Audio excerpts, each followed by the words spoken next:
Hello, good morning, ladies and gentlemen.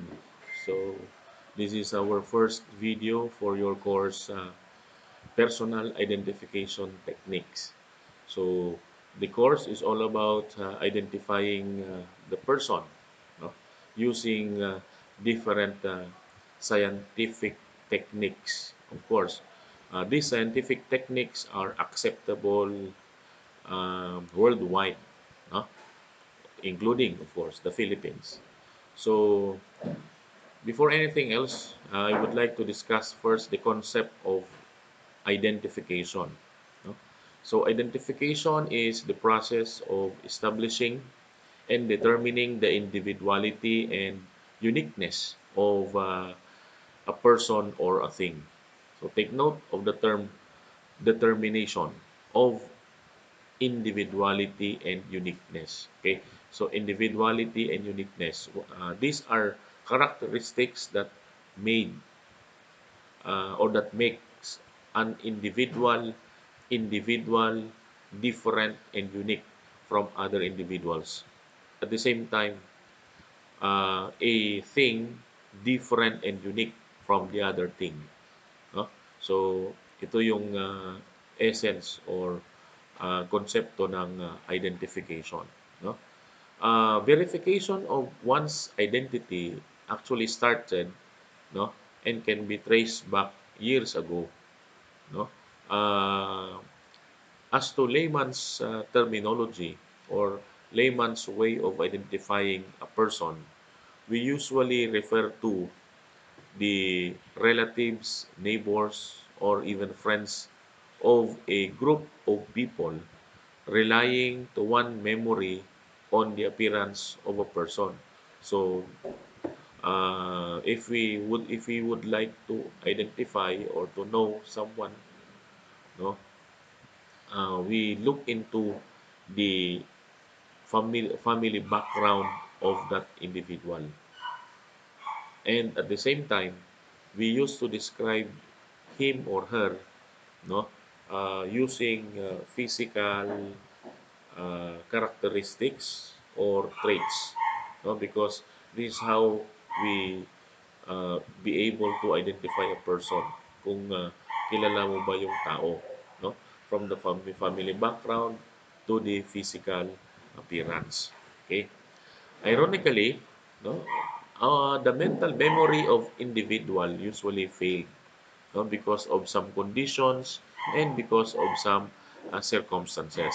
That is why man needs to uh, identify an individual or a person in the most acceptable way and scientific way of identifying. That is why, no, scientific methods of identification was born, no, and of course, aside from that, it began to flourish from one country to the other country until such time that new inventions were presented.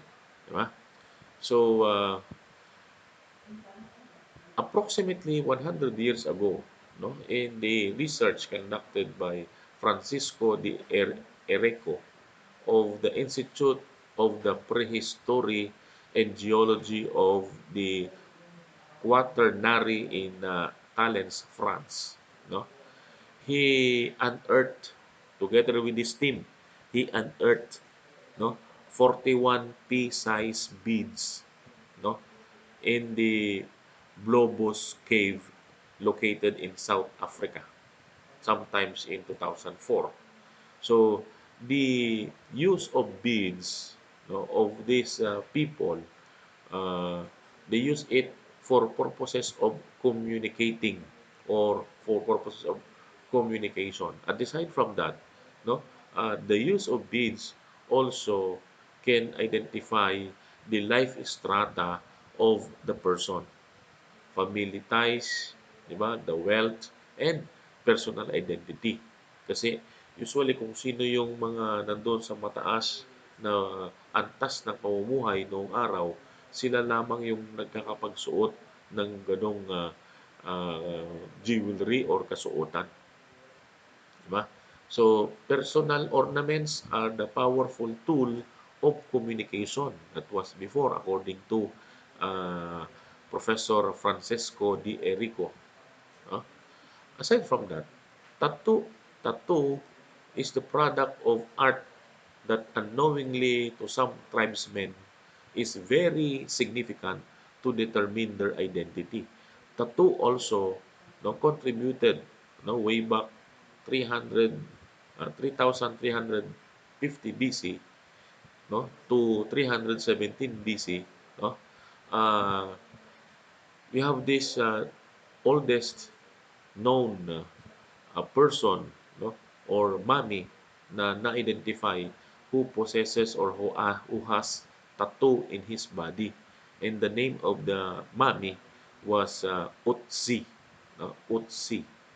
The body has the 61 different tattoos, no? Utsi, this person or this mummy was unearthed from Egypt, no? So tattoo in early times serves as mark for status of rank, decoration, of bravery, marks of fertility for women, no? Form of punishment such as marks of convicts and slaves.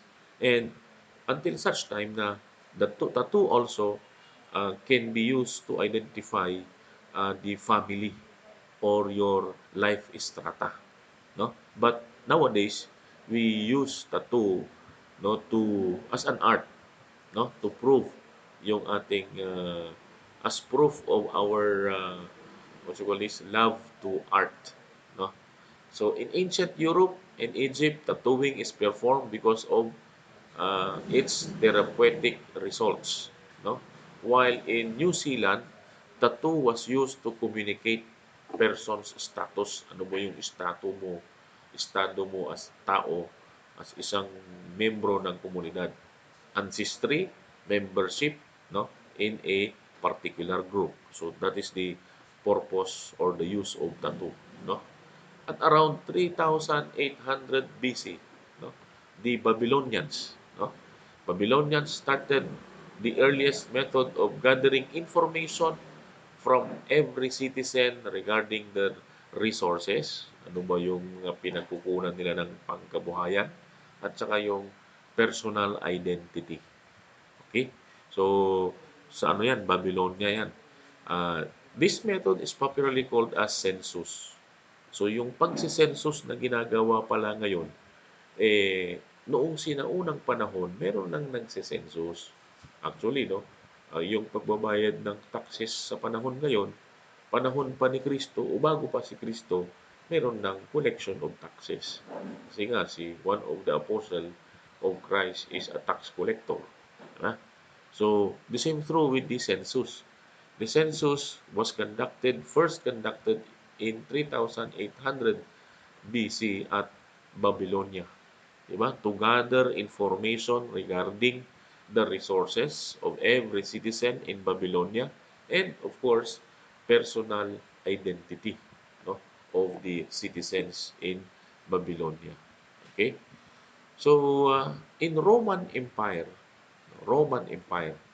due to advancement in technology, take note, sa Roma, ang technology or particularly in Europe, generally no, in Europe, mabilis ang teknolohiya kasi nga nandyan ang mga inventions, nandyan ang mga developer, no?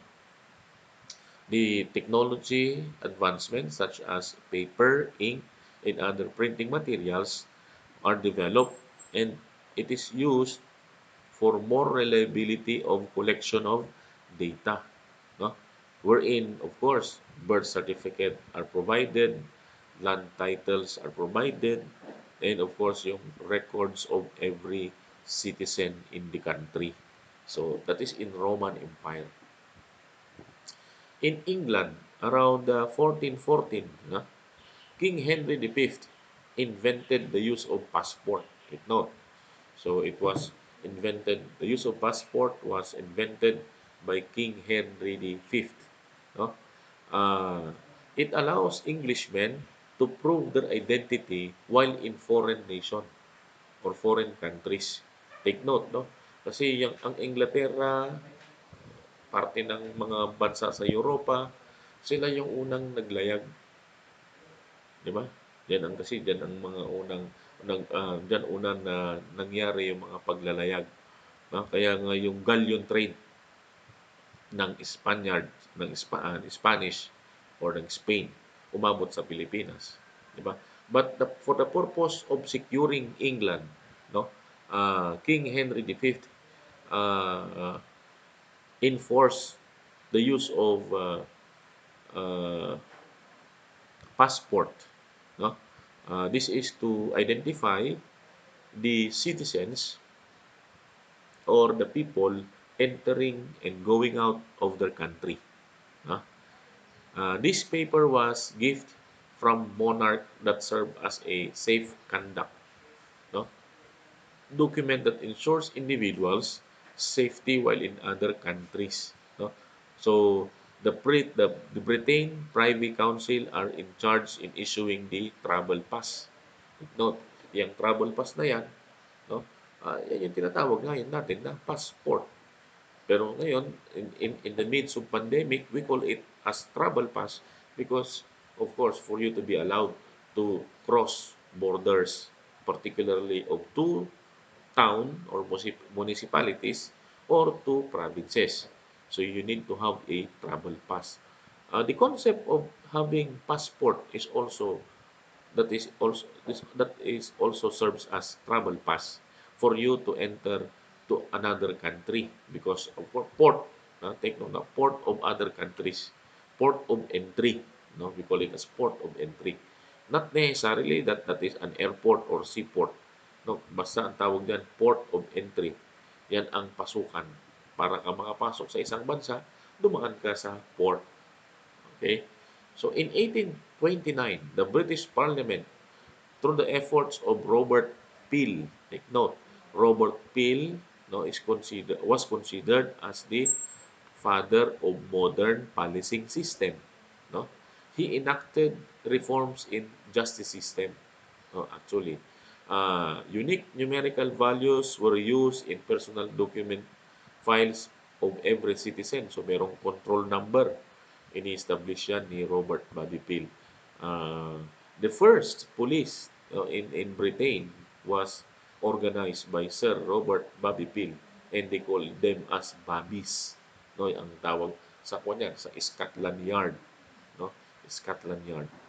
So, aside from that, no, uh, efforts of Peel inspired authorities in Netherlands to decentralize also the personal number system in 1849. No? The United States follows. So, meron silang social security number cards, no, in 1936. And of course, in other countries. Sa atin naman, we have this social security system. No? We have this unique number. But for purposes of course, yung tinatawag nating uh, contributions natin, financial contributions, for us to be able to have what you call this a retirement, no, at the end of the day. Okay, the invention of photographic system, no, utilize recording of scenes, not only the scenes but also crime scenes, no, what not only the scenery of the the environmental scenery. William Henry Fox Talbot, no, initiated the use of these photographic materials in the year 1840. No, Talbot invention is popularly called as calotype. No, calotype is the process where negatives were made using paper-coated silver halides. Silver halides are light-sensitive materials that whenever it is struck by the light, so it will reduce, no? Magre-reduce 'yan. Magiging permanent 'yan at magre-reduce, no? Na 'yan ang ma-activate at may expose sa sunlight or in any type of light, no? So it produces photograph, no? But other than that, in 1858, Sir William Herschel implemented fingerprinting process as manual signatures on wills and deeds, no? Yung mga last will and testament, deed of sale, deed of donation, deed, lahat ng deeds, no? So ginamitan 'yan ng fingerprint, no, as mandatory, no, for the part of declarants. Whoever declare, no, and whoever uh, agreed for the purpose of or considering of something para ma-identify yung tao na nag-declare, at the same time to put some scientific or security features, I should say, to that document. So the declarants and the affiants must what you call this, pressed or must uh, imposed their fingerprints on the document. No? Fingerprint classification was continued and later presented by Sir Edward Richard Henry, no, uh, through in the year 1850s, 1860s. No? So uh, Galton Henry system of fingerprint classification was institutionalized. No? So the system of identification later made automated by Japanese men in 1980. No, and they called it as automated fingerprint identification system, yung AFIS na tinatawag natin. So, ang AFIS na yan, ginagamit ngayon sa Pilipinas na donated ng JICA, yung Japan International Coordinating Agency. At sila rin yung nagpa-training at nagturo ng scientific fingerprint examination and fingerprinting among our law enforcement personnel. Okay? And in the year 1984, no, Alec Jeffries, no, an English geneticist, developed, no, independently the DNA profiling process. So DNA is all known as deoxyribonucleic acid, no? So the process is known as DNA examination, DNA fingerprinting, no, or DNA analysis. So we call it commonly as DNA analysis. Okay? The main purpose of DNA analysis insofar as forensic science is concerned, take note, is to identify the, of course, to determine the identity of the perpetrator using the scientific evidence that was recovered from the crime scene. No?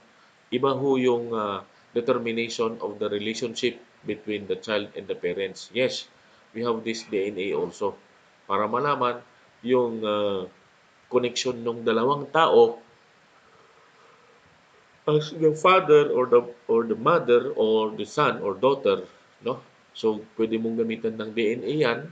Yun nga lang, uh, of course, there should be considerations kasi nga ang DNA ng isang tao, no, contributed by the father and the mother kung saan nanggaling yung taong yan. While pagdating doon sa identity of the perpetrator of a crime using the gathered scientific evidence from the crime scene, so ang DNA analysis should be at least nasa 80 to 100% na magkatugma. Bakit? Kasi nga the same uh, scientific evidence came from or must be came from the same person as the subject of your DNA analysis. Okay? So those are the brief history, no, and the development of uh, personal identification techniques in the country. No, but we will be discussing, of course, yung mga mga specifics ng mga di-discuss natin. Particularly, no, magsisimula tayo doon sa anthropometry, which was introduced by Alphonse or Alphonse Bertillon. Then we have this fingerprint classification, and then we have this uh, DNA analysis. Okay, so again, I hope that you follow uh, our first discussion for this course, personal identification techniques. Kindly play this one, no? And of course, no? Don't forget to like this video and subscribe with our YouTube channel. Again, thank you very much and good day.